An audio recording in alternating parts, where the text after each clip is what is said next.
Mayroong isang rumors, ang rumors na magpapangiti sa mga fans ng Lakers sapagkat nababalitang suspendido ngayon itong si John Gobble, ang isa sa mga referee mga idol sa Game 2 ng Lakers at ng OKC Thunder. Siya pa naman ang crew chief mga idol, siya yung in charge doon sa kanilang tatlo. Ayon sa mga umiikot na rumors ngayon, siya'y sinuspende ng 3 laban at pinagmulta pa ng malaking halaga. Ito'y pagkatapos na makita na mayroong misconduct sa kanyang ginawa, mga maling tawag sa larong iyon. Subalit hindi pa naman po ito kinumpirma ng NBA mismo.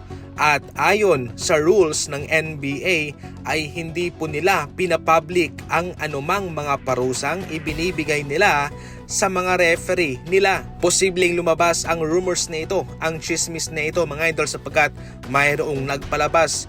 Pero tinatago ng NBA ang kanilang mga punishment sa kanilang mga referee. So definitely mga idol, posibleng mayroon nga. Posibleng meron ding mga refereeing pinagmulta o sinuspende. Uulitin ko mga idol na sa anumang parusang ibibigay ng NBA ay hindi nila ito isinasa publiko. Ito hoy sa kanilang organisasyon lamang. Kumbaga sa madaling salita, palihim lamang po. Definitely nais po ng mga NBA fans ng makatarungang tawagan sa mga referee. Kung tatawagan mo yung isang player sa ganong contact, dapat yung sa kabila tawagan din. Inconsistent kasi, walang patas na pagtrato sa mga referee.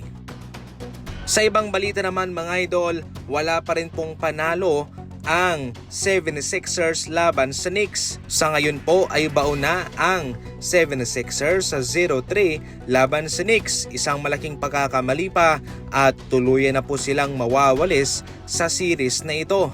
Ibang-iba kasi itong Knicks sa kanilang nakalaban ng Boston Celtics. Ang Knicks kompleto at magaling ding dumepensa kaya nahihirapan sila.